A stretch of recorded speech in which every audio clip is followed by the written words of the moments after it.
Good afternoon.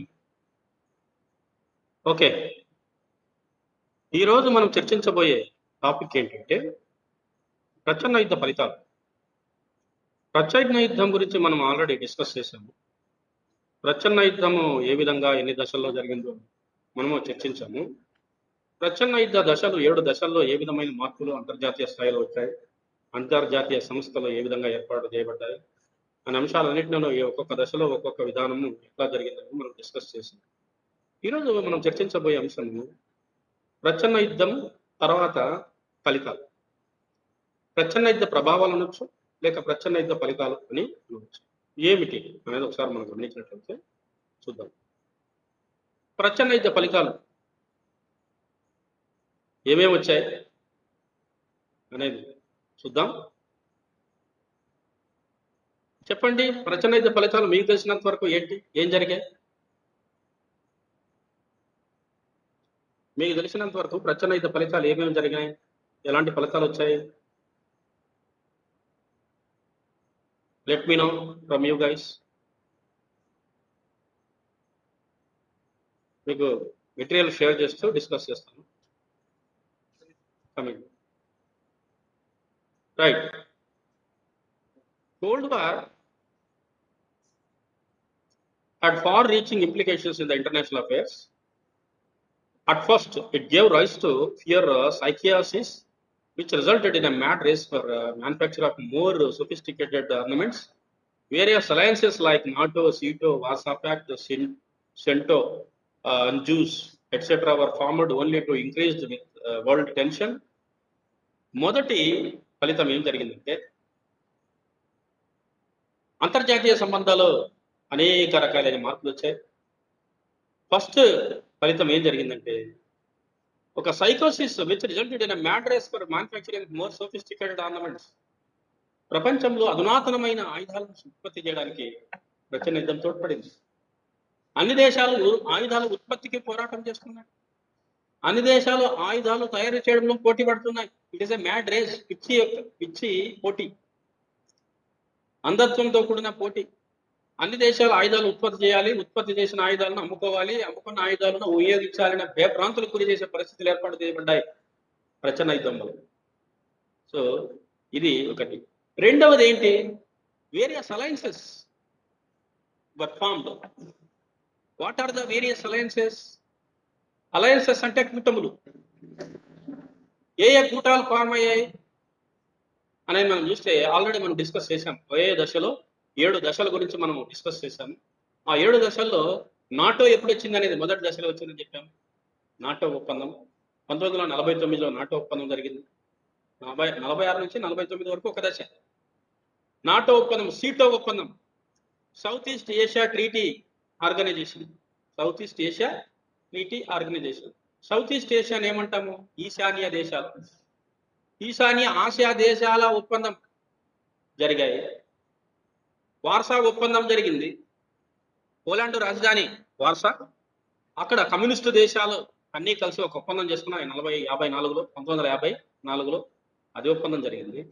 Shinto ఒప్పందం, SENTO, CENTO, central east nations treaty organisation, CENTO. ANZUS అంటే ఏం చెప్పాను మీకు? ఇది 1953లో ఏర్పడిందని చెప్పాను. 53 రెండవ ప్రచ్ఛన్న యుద్ధ దశలో జరిగిందని చెప్పాను. ఏ దేశాలు ఈ అంజూస్ అంటే? ఏ అంటే ఆస్ట్రేలియా, NZ అంటే న్యూజిలాండ్, NZ అంటే న్యూజిలాండ్, N అంటే న్యూ, Z అంటే ల్యాండ్, న్యూజిలాండ్. US అంటే యునైటెడ్ స్టేట్స్. ఈ 3 దేశాలతో అంజూస్ ఒప్పందం ఏర్పడింది. సో ఈ ఒప్పందాల వల్ల ప్రపంచంలో ఇంకా టెన్షన్స్ ఎక్కువయ్యాయే కానీ తక్కువ కాలే. ఈ కూటములు ఏర్పాటు జరగడం వల్ల ప్రపంచంలో ఎక్కువ టెన్షన్స్ అయ్యాయి. మంచిగా కూర్చోండి, ఏమైంది? ఎవరు లేరు కదా, కమ్. ఎందుకంటే ఇరికి కూర్చుంటున్నారు? ఆడపిల్లలా లేరు, కూర్చో, ఏం కాదు. వాళ్ళు వచ్చినప్పుడు లేదు కానీ అక్కడ కూర్చో, మీకు నచ్చే చోటు కూర్చోండి. వాళ్ళు లేరు కదా, వాళ్ళు ఉంటే అక్కడే ఇరుకుని కూర్చోండి సార్. రైట్. ఈ క్లాస్ నాకు తెలిసి ఈ క్లాస్ మొత్తానికి రారు, వస్తారా? కాబట్టి ఫ్రీగా కూర్చోండి. జరగదు. రైట్. సో ఈ యొక్క ఒప్పందాలు ఏర్పాటు వల్ల ప్రపంచంలో టెన్షన్స్ పెరిగాయే గాని టెన్షన్స్ తగ్గలేదు. ప్రచ్ఛన్నయుద్ధ వాతావరణంలో ఇంకా ఉద్రిక్త వాతావరణం ఏర్పడిందే గాని ఆహ్లాదకరమైన వాతావరణం ఏర్పడలేదు. ఇది ఒక ఫలితంగా మనం చెప్పవచ్చు. ఇది మొదటి ఫలితం. ఇక రెండవది సెకండ్లీ చదవండి ఒకసారి. Cold war రెండెడ్ even ineffective because both super powers try to oppose the actions proposed by the opponent. The Korean crisis, the Cuban crisis, missile crisis, Vietnam War, etc. were the bright examples in this direction. రెండవ ప్రపంచ యుద్ధం వల్ల ఐక్యరాజ్య సమితి ఇన్ఎఫెక్టివ్గా ఉంది. ఇన్ఎఫెక్టివ్గా అంటే ఏంది? క్రియాశీలకంగా లేదు. ఎందుకు క్రియాశీలకంగా లేదు మనం గమనించినట్లయితే క్రింది కారణాలు. కొరియన్ క్రైసిస్ వచ్చాయి. కొరియా 2 దేశాలుగా విడగొట్టబడి యుద్ధం వాతావరణం ఏర్పడింది. దక్షిణ కొరియా, ఉత్తర కొరియా. ఈ దక్షిణ కొరియా, ఉత్తర కొరియా యుద్ధాన్ని ఆపలేకపోయింది. ఈవెన్ అంతర్జాతీయ సంస్థ అయిన ఐక్యరాజ్య సమితి కొరియా యుద్ధాన్ని ఆపలేకపోయింది. కొరియా జరిగిన నష్టాన్ని ఆపలేకపోయింది. క్యూబన్ మిసైల్స్ క్రైసిస్, ఇది ఆల్రెడీ చెప్పాను. 7వ దశ, 6వ దశలో 7వ దశలో క్యూబాలో మీకు ఆల్రెడీ మ్యాప్ లో కూడా వేసి చూపించాను. ఎక్కడుంటుంది క్యూబా? ఎక్కడుంటుంది? అమెరికాకు దగ్గరగా ఉంటుంది. ఏ రాశివా? అమెరికాకు దగ్గరగా ఉంటుందని చెప్పాను. 100 కిలోమీటర్ దూరంలో ఉంటుంది అమెరికాకి. ఏది? ఏ దేశము? క్యూబా దేశం. Strategic location for USSR. ఏ దేశానికి? ఫార్మర్ యుఎస్ఎస్ఆర్, పూర్వపు రష్యా దేశానికి ఇది ఒక స్ట్రాటజిక్ లొకేషన్ గా చైనా ఇది రష్యా దేశము ఫీల్ అయింది. కాబట్టి అక్కడ వీళ్ళు ఏం చేశారు? మిసైల్స్ ని పెట్టారు.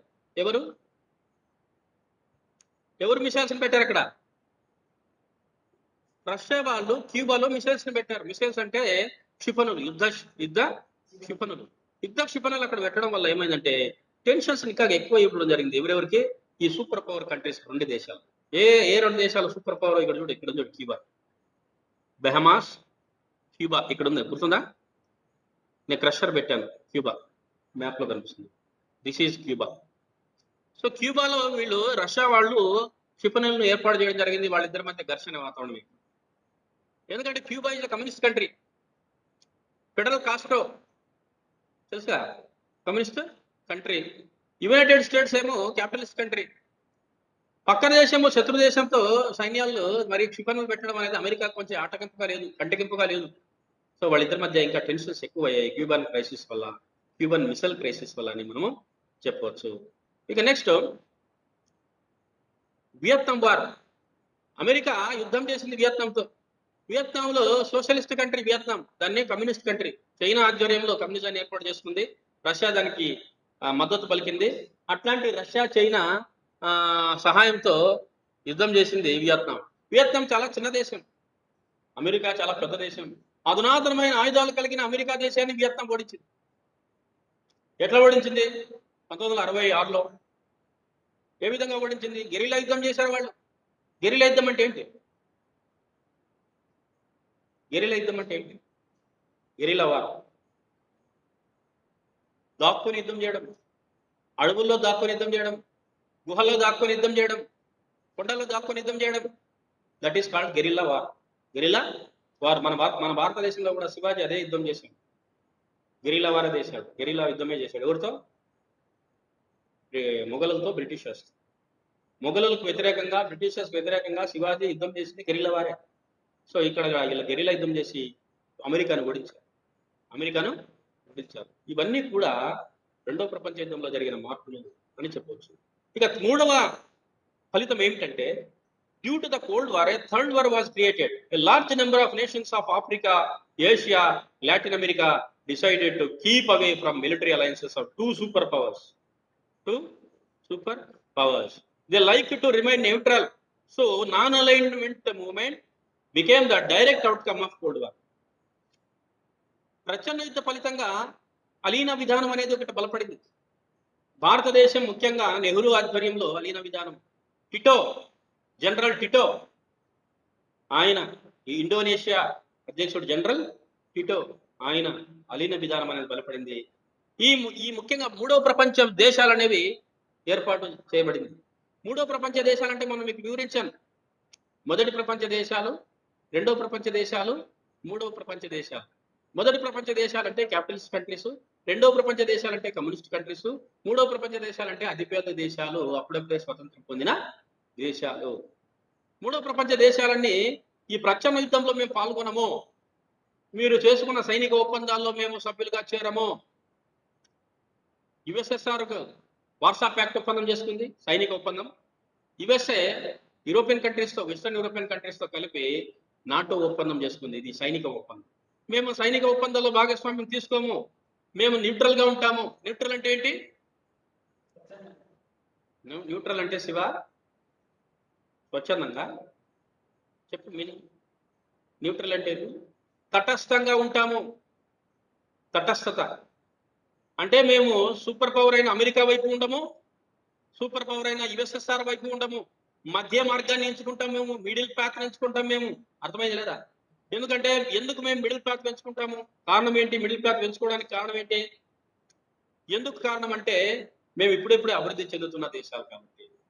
అభివృద్ధి చెందుతున్న దేశాలు, అభివృద్ధి చెందని దేశాలు కాబట్టి, అభివృద్ధి చెందని దేశాలు అభివృద్ధి జరగాలంటే ఇరు సూపర్ పవర్ యొక్క, ఇరు దేశాల సూపర్ పవర్ యొక్క సహాయాలు కావాలి. ఇరు దేశాల యొక్క సూపర్ పవర్ యొక్క సహాయాలు కావాలి. అభివృద్ధి చెందిన దేశాల సహాయాలు కావాలి, కమ్యూనిస్టు దేశాల సహాయం కావాలి.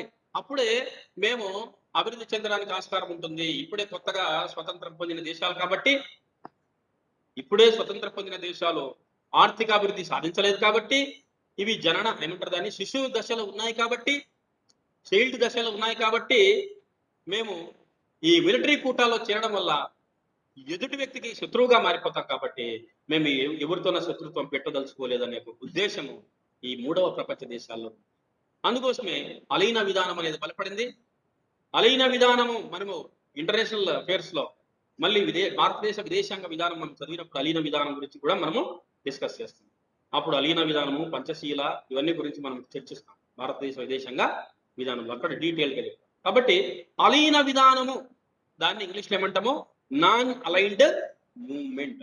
నాన్ అలైన్మెంట్ మూవ్మెంట్ అంటాం, దాన్నే అలీన విధానము అని అంటాం. సో కాబట్టి అలీన విధాన ఏర్పాటుకు కారణము ప్రచ్ఛన్న యుద్ధమే అని చెప్పవచ్చు.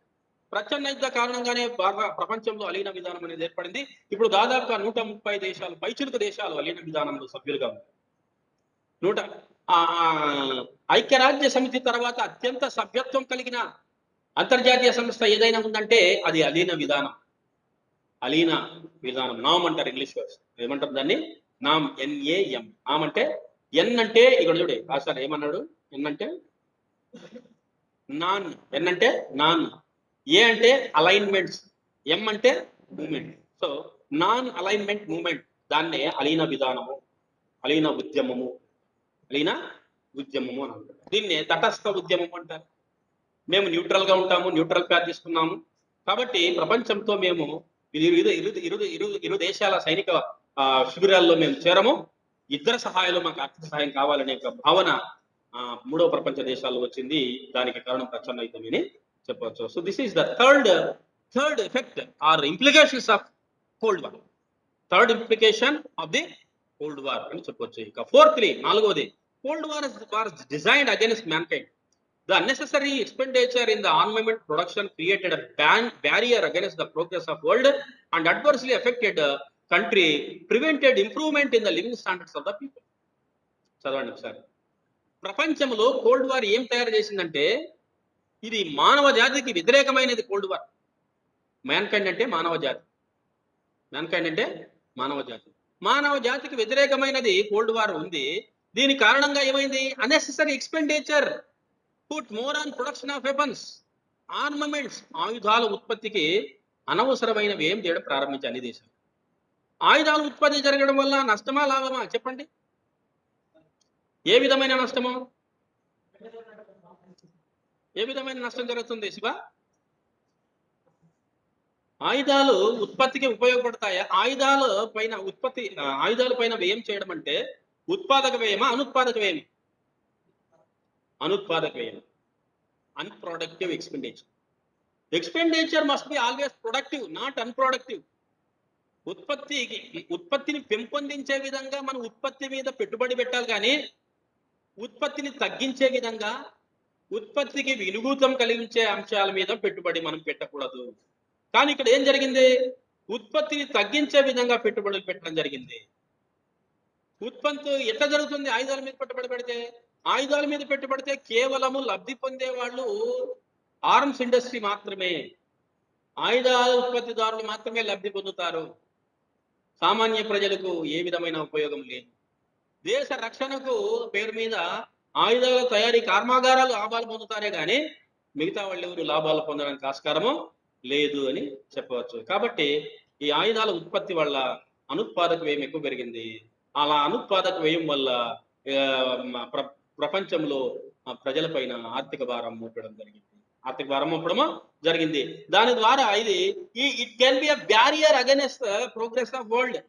ప్రపంచ అభివృద్ధికి, ప్రపంచ వికాసానికి ఇది ఒక అడ్డుగా నిలబడింది. ఆయుధాల తయారీ అనేది ఒక అడ్డుగా నిలబడింది. కాబట్టి adversely affected country and prevented improvement in living standards of the people. ఎప్పుడైతే ఆయుధాల మీద వీళ్ళు విరివిరిగా ఉత్పత్తి చేయడం ప్రారంభించారో అప్పుడు ఏమైపోయింది? ప్రపంచంలో జీవన ప్రమాణ స్థాయి, దాని ఏమంటాము? లివింగ్ స్టాండర్డ్ అంటాం. జీవన ప్రమాణ స్థాయి ఏంటి? జీవన ప్రమాణ స్థాయి అంటే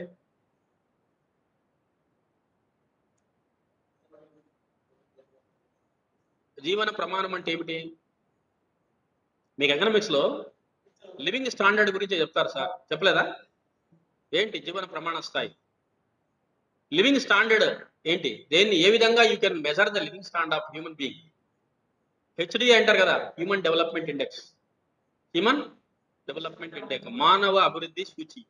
మానవ అభివృద్ధి సూచి. దాంట్లో భాగంగా సూచీలు చూపించడానికి అనేక ఫ్యాక్టర్స్ తీసుకోవడం జరుగుతుంది. అందులో విద్య అనేది ఒకటి, ఉపాధి అనేది ఒకటి, ఆహార వినియోగం ఒకటి. అర్థమైంది లేదా?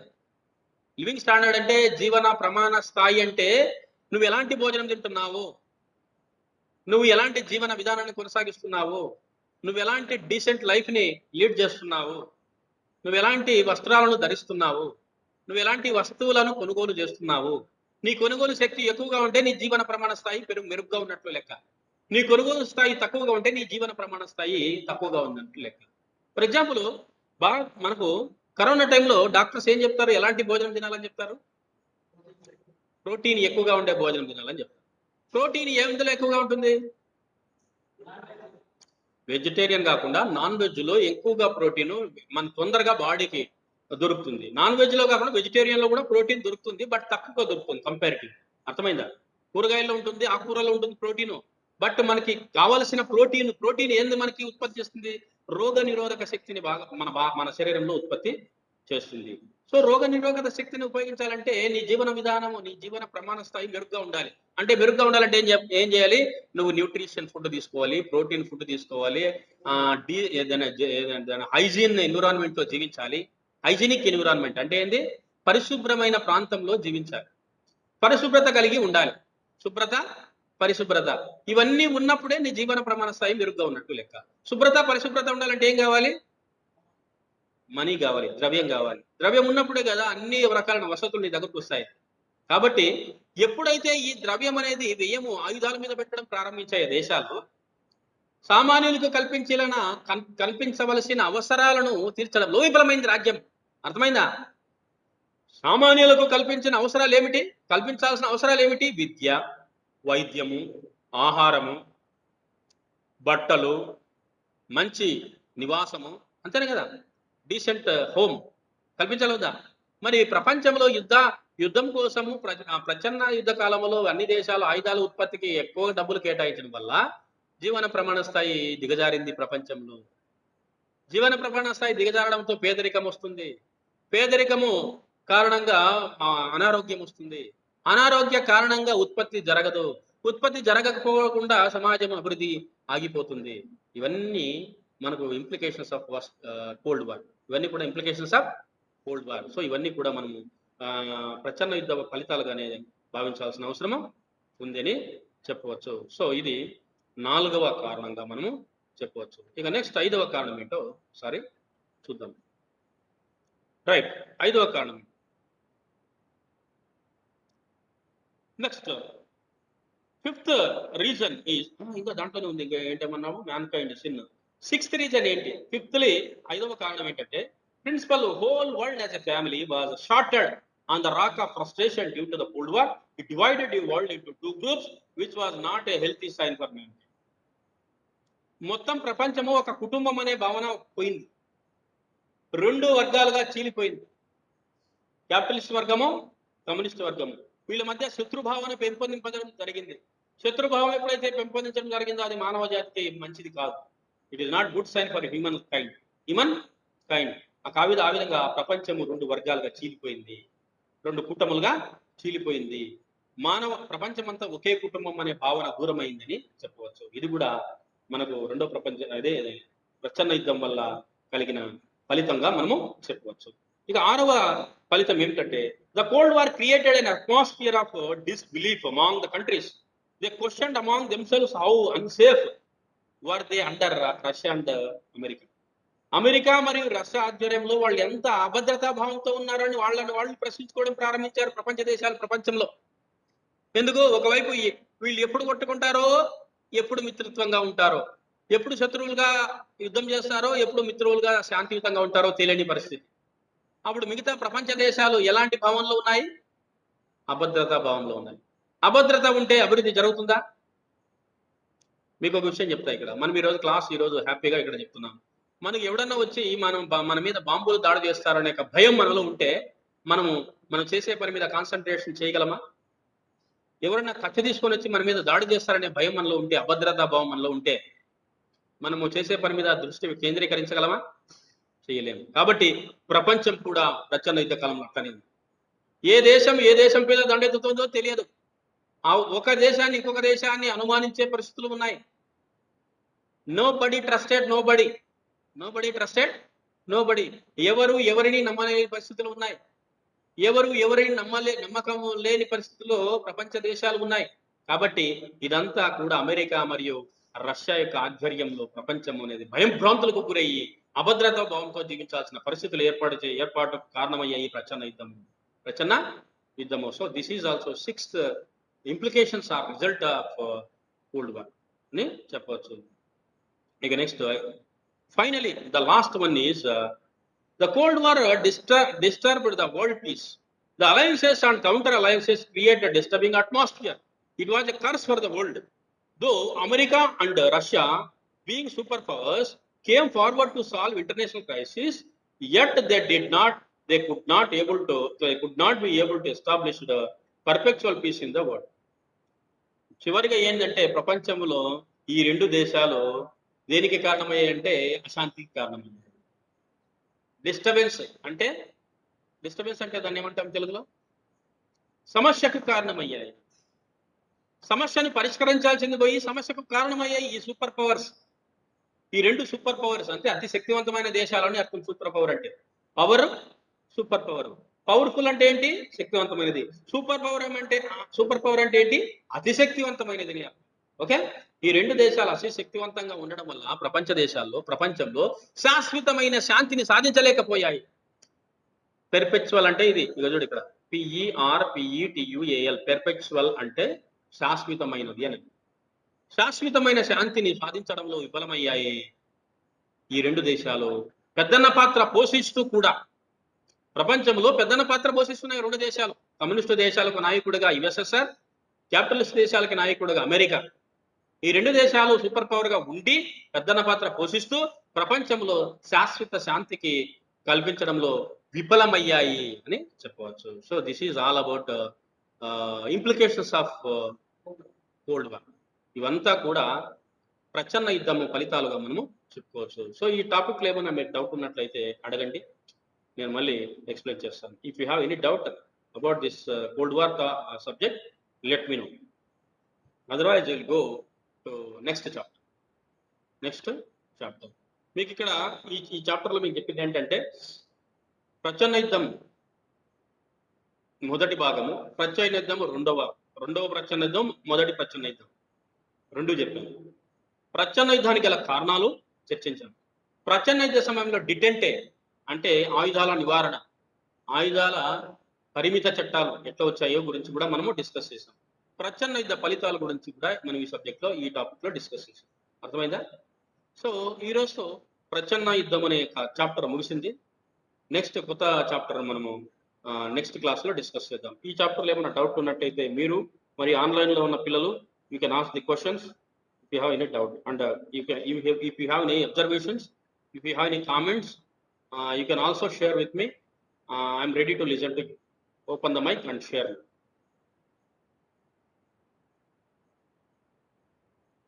కొత్త చాప్టర్ ఇంట్రడ్యూస్ చేస్తున్నాను. ఒక 5 నిమిషాలు టైం ఇస్తున్నాను, షేర్ చేస్తాను.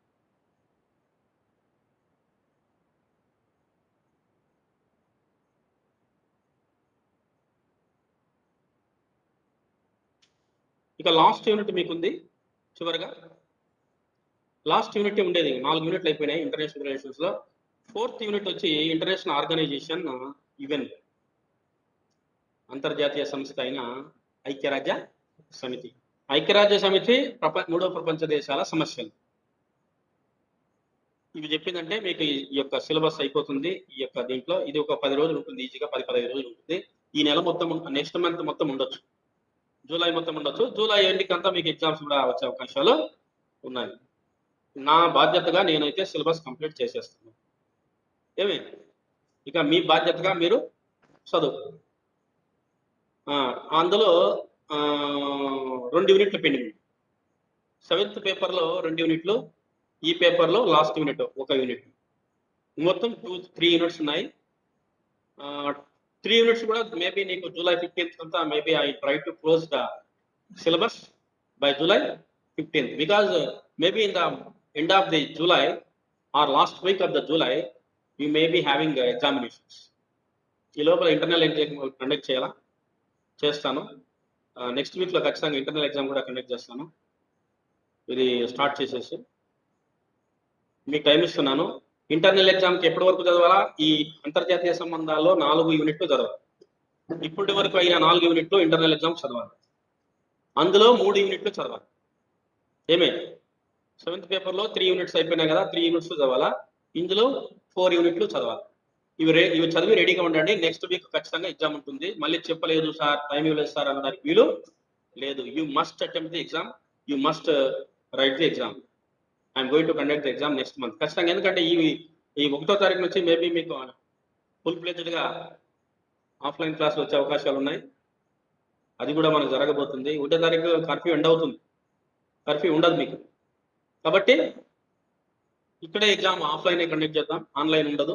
అందరూ కూర్చుంటారు, ఎగ్జామ్ రాస్తారు, వాల్యుయేషన్ చేసి మీ 2 ఇంటర్నల్ ఎగ్జామ్స్ కోడిఫై చేసేసి మార్కులు ఇచ్చేస్తే నా పని అయిపోతుంది. ఆ 3 యూనిట్లో కంప్లీట్ చేయడము, ఇంటర్నల్ ఎగ్జామ్ కండక్ట్ చేయడం, ఒక సెమినార్ కండక్ట్ చేయడం. సెమినార్ కానీ అసైన్మెంట్ కానీ ఏదైనా, దాంతో నా పని అయిపోతుంది, మీ పని అయిపోతుంది, మీ ఎగ్జామ్ మీరు రాసుకోవచ్చు. So tell me if you have any doubts.